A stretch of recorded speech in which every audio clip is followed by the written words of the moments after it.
bantuan subsidi upah BSU. Dan pembagian telah dimulai secara masif di kantor pos untuk BLT BBM sejak akhir Agustus yang lalu. Dalam beberapa kunjungan kerja saya ke daerah, pembagian BLT BBM ini selalu saya tinjau langsung pelaksanaannya. Yang pertama, kemarin di Kabupaten Jayapura, kemudian di Saumlaki, Kabupaten Kepulauan Tanimbar, dan juga di Kota Bandar Lampung.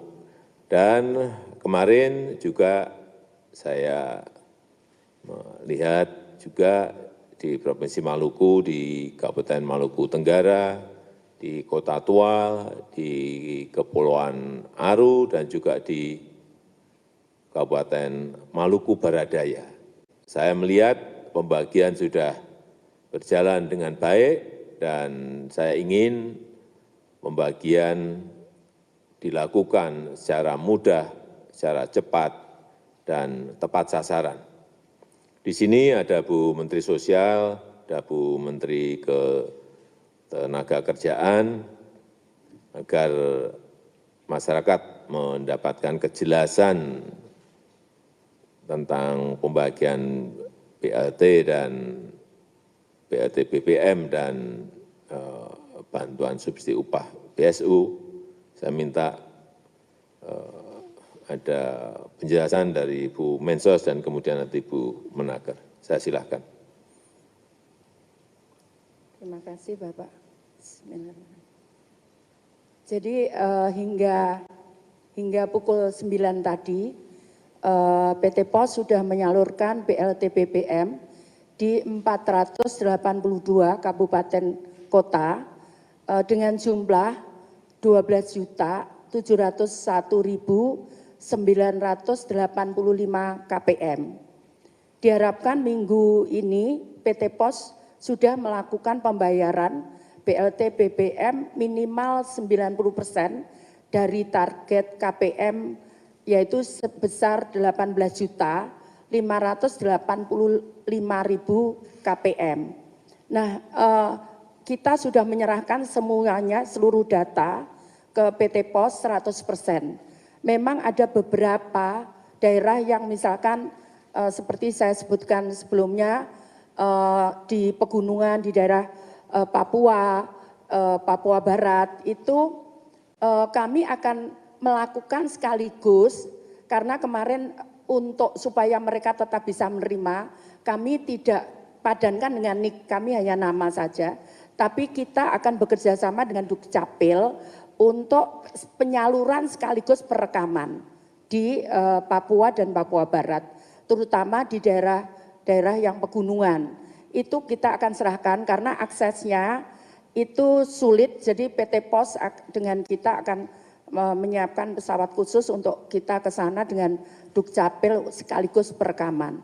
Itu yang kita lakukan, harapan kita di bulan ini kita tuntas 100%. Kita sehari rata-rata bisa transaksi sekitar 2.900.000 sekian setiap hari transaksinya.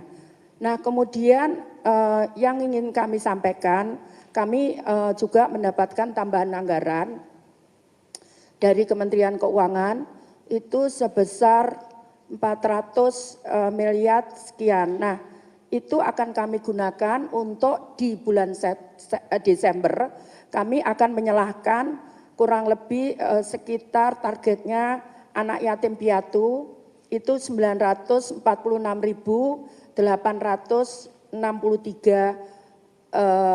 anak, per anak 200.000 per bulan.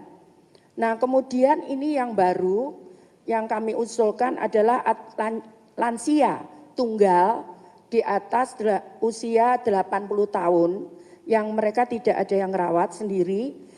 Jumlahnya ada 334.011 jiwa, itu kita berikan makanan setiap hari nanti makanannya, uangnya bisa dititipkan ke Pak RT, Pak RW, untuk mereka setiap hari memberikan makanan terutama lansia yang mereka sudah tidak berdaya dan dia tidak ada keluarganya. Jadi lansia tunggal. Totalnya tadi jumlahnya targetnya adalah 334.011 orang. Kemudian juga penyandang disabilitas, ini bulan Desember kita akan bagikan penyandang disabilitas itu 98.934 orang. Jadi nilainya perharinya 21.000 untuk sesuai dengan jumlah harinya.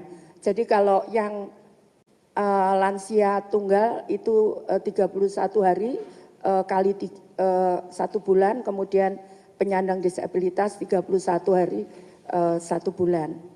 Nah kemudian kami ingin menyampaikan data, jadi penerima bantuan sosial itu bukan hanya dari Kementerian Sosial.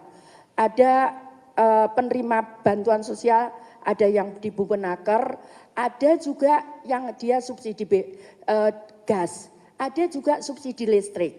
Jadi penerima bantuan bukan hanya di kami. Kalau dia tidak terlalu miskin, dia misalkan di kelompok kami, dia ditawari gas nggak mau. Karena dia nggak punya kompor gas. Nah, maka kemudian itu untuk grade yang lebih atasnya.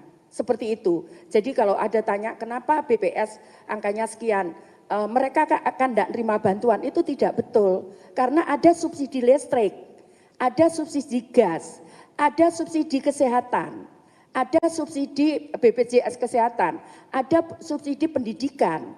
Jadi kalau mereka tidak terima bantuan itu tidak betul. Kami menangani masalah data, ini dengan Kemenaker sudah kita matching dengan data kita supaya tidak ada double, sudah clear, kami sudah bisa sampaikan ke Menaker. Kami juga rutin memberikan data ke BPJS Kesehatan. Jadi kita cleansing kemarin sekitar bulan Oktober tahun lalu itu sudah clear kami, bahkan untuk ini KPK menilai kami 100 untuk PBI jika untuk kesehatan. Kemudian yang berikutnya, jadi pada saat awal saya menerima data ini memang tidak ada desil. Dan menurut kami kenapa? Karena setelah itu memang kemudian kan ada COVID dan sebagainya, sehingga kami harus menyalurkan juga. Nah permasalahannya untuk apa kita juga lakukan itu di Kementerian Sosial? Karena bantuannya sama, kecuali saya bisa memberikan, oh ini yang parah kita bantu lebih gitu. Enggak, karena bantuannya sama berupa PKH dan BPNT. Jadi akhirnya sudah kita lari dengan jalan ini. Nah, tapi yang utama adalah kita kembalikan sesuai dengan Undang-Undang 13 2011 bahwa data itu berasal dari daerah. Jadi sejak bulan awal tahun 2021 itu data kita kembalikan ke daerah dan daerah ngoreksi. Bahkan sampaikan apa bisa. Di Papua itu ada 4 daerah, Supiori, Bintuni, saya lupa yang duanya, itu dia sudah melakukan pembenahan data 100%. Jadi itu dilakukan kita kembalikan, tapi yang ganda, yang itu yang kita tangani. Berikutnya seperti itu. Ini ada pertanyaan itu Bapak, mohon maaf. Kemudian yang kemiskinan ekstrem, saat ini kita lagi padukan, tapi kami sudah berjalan. Jadi kami sudah berjalan mulai bulan 3 bulan yang lalu kita sudah tangani. Jadi bukan perilakunya bukan hanya dia menerima bansos, tapi kita perbaiki rumahnya, kemudian kita berikan usaha. Mereka pengen usaha apa? Misalkan itu tergantung mereka, bahkan sekarang ada yang sudah pendapatannya 6 juta. Mereka siap, nanti tahun depan mereka tidak menerima bantuan sosial. Itu dari miskin ekstrim. Seperti itu kira-kira. Kemudian karena kami ada 2, jadi whistleblower-nya KPK itu ada di kami untuk cek bansos. Terus kemudian jaga bansos. Karena banyak sekali maka kemudian silahkan kami punya comment center 24 jam. Jadi di situ bisa telepon, bisa langsung ditangani karena banyak sekali dari Menpan 1, dari KPK 2, dari kami 1. Jadi ada 4 pengaduan ini, belum usul sangga dan sebagainya. Saya kira begitu. Terima kasih Bu Mensos. Bu Menaker silahkan. Terima kasih Bapak. Sebagaimana arahan Bapak untuk mempertahankan daya beli pekerja atau buruh dalam memenuhi kebutuhan hidupnya sebagai akibat kenaikan harga, maka ada bantuan subsidi upah yang diberikan kepada pekerja atau buruh, mereka yang memenuhi ketentuan sebagaimana Peraturan Menteri Ketenagakerjaan Nomor 10 Tahun 2022. Data awal pekerja dengan upah 3,5 itu ada 16 juta. Kemudian setelah kami lakukan pemadanan, estimasinya sekitar 14.639.675 pekerja. Pekerja mendapatkan subsidi upah sebesar 600.000 yang dibayar sekaligus. Syarat penerima BSU, warga negara Indonesia dibuktikan dengan kepemilikan NIK, peserta aktif program jaminan sosial ketenagakerjaan BPJS Ketenagakerjaan sampai dengan bulan Juli tahun 2022. Kemudian mempunyai gaji atau upah paling banyak 3,5 juta, pekerja atau buruh yang bekerja di wilayah dengan upah minimum provinsi atau kabupaten kota lebih besar dari 3,5 juta, maka persyaratan gaji upah tersebut menjadi paling banyak sebesar upah minimum kabupaten kota atau provinsi dibulatkan ke atas hingga ratusan ribu penuh. Misalnya contoh, upah minimum teman-teman pekerja di DKI, upah minimumnya 4,7. Maka mereka tetap berhak mendapatkan BSU karena yang diberikan BSU di samping batas atasnya upah 3,5 atau senilai dengan upah minimum provinsi atau kabupaten kota. Ini ada pertanyaan dari teman-teman. Kemudian ini berlaku secara nasional. Jadi beda dengan subsidi upah tahun 2021 berdasarkan wilayah yang mengalami PPKM level 1. Kemudian diprioritaskan bagi pekerja atau buruh yang belum menerima program Kartu Prakerja, program Keluarga Harapan, atau Banpres Produktif untuk usaha mikro pada tahun berjalan. Ini yang tadi disampaikan oleh Bu Mensos, setiap kami menerima data, maka setelah itu kami padankan apakah mereka menerima program yang lain, misalnya program Kartu Keluarga Harapan, Banpres Produktif, usaha mikro, atau penerima program Kartu Prakerja. Dan program ini dikecualikan untuk PNS atau TNI Polri. Ini pun kami padankan dengan BKN. Kami sudah menerima data dari BPJS Ketenagakerjaan yang lolos seleksi di BPJS itu 5.099.915. Kemudian kami lakukan screening sesuai dengan peraturan yang kami buat tadi. Akhirnya yang lolos itu 4.361.792 pekerja. Setelah itu ada verifikasi dan validasi dari perbankan yang tidak lolos 249.740. Tidak lolos itu artinya mereka tidak memiliki nomor rekening di bank. Nanti kami akan salurkan, ada 2 pilihannya, akan dibukakan rekening di Bank Himbara atau akan kami salurkan melalui PT Pos. Dari tahap pertama ini dari 4,3 juta yang lolos itu 4.112.052 pekerja dan sudah kami selesai salurkan pada hari Rabu yang lalu. Semuanya sudah kami salurkan kepada 4.112.052. Hari ini kami menerima data dari BPJS Ketenagakerjaan sebesar 2.406.915. Seperti pada tahap pertama kami lakukan kami padankan dengan data penerima program yang lain dan kami padankan juga dengan apakah mereka PNS atau TNI Polri. Setelah itu seperti biasa pada minggu depan setelah selesai verifikasi validasi maka tahap kedua akan kami salurkan. Saya kira itu Bapak. Oke, terima kasih Bu Menteri. Ada pertanyaan? Silakan. Selamat siang Pak Presiden dan Ibu Menteri, saya Deska dari Antara. Kemarin Ketum Demokrat Pak AHY mengatakan bahwa BLT waktu zamannya Pak SBY memerintah itu dihina-hina, tapi sekarang dilakukan lagi atau diterapkan lagi di masa pemerintahan Presiden Jokowi. Apakah ada respon dari hal itu? Sekaligus juga akhirnya ternyata di lapangan dari data BPS tadi walaupun sudah disampaikan dari Ibu Mensos, dari desil 1 atau 10% terbawah itu hanya terserap 59,4%. yang menerima BLT. Sebenarnya data yang diterima oleh Kemensos dalam penyerapan BLT itu seperti apa? Terima kasih. Terima kasih. Jadi sebetulnya yang disampaikan karena saat kita tahu ini memang ada kondisi yang memang tidak stabil, tidak seperti biasanya, maka kemudian diturunkan BLT BBM. Ini kan bukan terjadi hanya di Indonesia, tapi di seluruh dunia. Jadi makanya kemudian diturunkan BBM. Kemudian kemarin diturunkan saat terjadi COVID. Jadi seperti itu. Memang sebagaimana di Undang-Undang Dasar 45 pasal 34 bahwa fakir miskin dan anak-anak terlantar itu dipelihara oleh negara. Jadi itulah konsepnya. Nah, kemudian yang berikutnya adalah tadi sudah saya sampaikan bahwa BLT itu bukan hanya di Kemensos, bantuan itu bukan hanya di Kemensos, ada di Bumenaker, itu yang grade-nya tinggi. Nah, tadi yang 10% itulah yang dijangkau. Jadi ada anak yang ada di rumah yatim, ada lansia yang ada di panti-panti, balai-balai. Nah, karena itu kemudian kita akan cover usulan kita untuk ini. Tapi sebetulnya yang utama adalah bagaimana kemudian kita mengangkat, contohnya misalkan saat ini mereka belum punya data kependudukan. Kita harus coba bagaimana percepatan, karena itulah kemudian kita buat kerjasama dengan Dukcapil untuk kita percepat itu.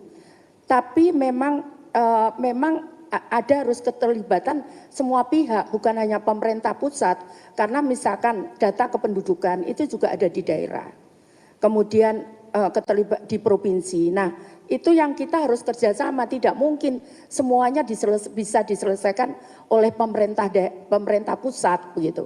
Jadi memang harus kita bekerja sama, karena contohnya misalkan banyak yang kita temukan juga dia nggak punya KTP, sehingga kami harus kalau membantu harus daftarkan dulu ke pendudukan. Nah, ini kalau kita bisa sisir semua, seringkali kemudian contohnya misalkan kita nggak mau masuk di daerah penjara misalkan, dia juga banyak ya, kita data di sana, seharusnya begitu. Nah, karena itu kemarin kita juga rapat dengan Dukcapil, bagaimana ini semua bisa tercover dengan data kependudukan, karena kalau enggak nanti keperiksa ada pemeriksaan kita juga enggak bisa, seolah-olah orang itu kosong itu, kalau kemudian dipadankan dengan data kependudukan, seperti itu. Masih ada. Terima kasih Pak, saya Anto dari Harian Kompas. Terkait tadi Pak, bantuan supaya tepat sasaran, itu salah satu temuan di lapangan itu keluhannya itu adalah tingkat kemahalan tiap daerah kan berbeda ya Pak, sementara BLT-nya itu sama. Katakan 150.000 itu di Jawa mungkin bisa untuk 10 atau 15 kilo beras, sementara di daerah timur mungkin cuma dapat separuhnya. Kami ingin tahu ke depan soal tingkat kemahalan ini apakah juga akan menjadi pertimbangan dalam penentuan besaran bantuan Pak. Terima kasih. Saya kira bisa menjadi masukan, tapi belum diputuskan. Silakan. Saya Musli dari Radial Sinta dengan Bu Menaker mungkin Bu. Tadi kan dijelaskan yang sudah menerima tahap pertama 4.012.000 sekian. Itu bagaimana dari yang tidak jadi menerima Bu, dari 4.300.000, apakah mereka akan menerima di tahap kedua atau seperti apa Bu? Terima kasih. Rata-rata mereka tidak bisa disalurkan pada tahap pertama karena mereka tidak memiliki nomor rekening atau nomor rekeningnya salah input. Kami masih punya waktu untuk memperbaikinya, baik diperbaiki oleh pekerjanya maupun atas masukan dari perusahaan. Rata-rata satu karena tidak memiliki nomor rekening himbara atau nomor rekening himbaranya sudah mati. Nanti kita ada verifikasi lanjutan. Jelas. Terakhir.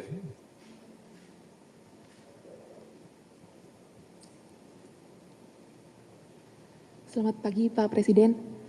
Dian dari Kompas.com. Pak, izin bertanya mengulangi pertanyaan yang tadi terkait dengan BLT yang kemarin disindir oleh Demokrat yang katanya dulu dihina-hina sekarang dipergunakan lagi di masa Pak Presiden gitu untuk mengatasi kenaikan harga BBM. Izin mohon tanggapannya. Yang kedua mungkin soal isu lain Pak terkait dengan Bapak yang disebut berpeluang untuk maju lagi sebagai cawapres di Pilpres 2024. Kalau misalnya berkenan mohon maaf dijawab. Makasih Pak Jokowi. Sejak awal saya sampaikan bahwa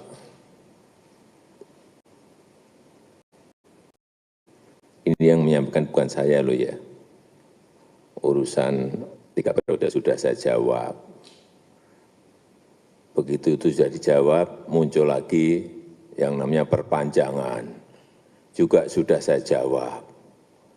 Ini muncul lagi jadi wapres. Itu dari siapa? Gitu loh. Kalau dari saya akan saya terangkan. Kalau enggak dari saya enggak mau nerangin. Ya, itu aja. Terima kasih. Udah? Kasih.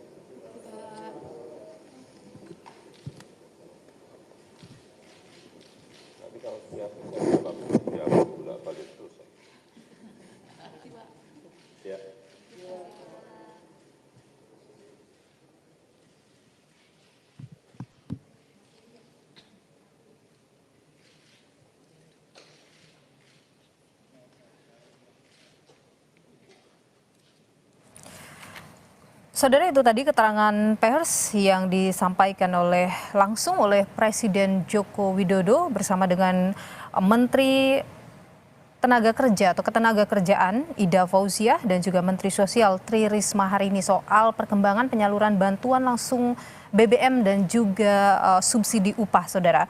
Mensos tadi menerangkan bahwa hingga pagi hari tadi, saudara, ada 482 kabupaten kota yang sudah tersalurkan untuk bantuan langsung tunai BBM ini, saudara. Dan dari 18 juta target penerima KPM ini atau yang keluarga penerima manfaat, saudara, saat ini ada 12 juta yang sudah menerima bantuan langsung tunai BBM. Sementara itu untuk subsidi upah senilai 600.000 bagi pekerja yang menerima upah 3,5 juta, saat ini 4,3 juta atau 4,1 juta, saudara, yang sudah disalurkan pada hari Rabu lalu, saudara. Dan proses ini masih akan terus dilakukan, termasuk juga proses verifikasi tadi terkait dengan bantuan subsidi upah. Ini juga masih dilakukan oleh Kementerian Tenaga Kerja karena masih ada ratusan ribu yang belum lolos verifikasi. Dalam hal ini beberapa hal diantaranya adalah terkait dengan nomor rekening di bank, saudara, yang kemudian masih akan terus diperiksa. Demikian, saudara, breaking news terkait dengan ada 2 hal tadi dalam breaking news Kompas TV. Yang pertama adalah perkembangan terkait dengan pembunuhan Brigadir Yosua, termasuk juga tadi adalah keterangan pers oleh Presiden Joko Widodo untuk penyaluran bantuan langsung tunai BBM dan juga subsidi upah. Demikian breaking news Kompas TV, saya Niluh Puspa. Terima kasih.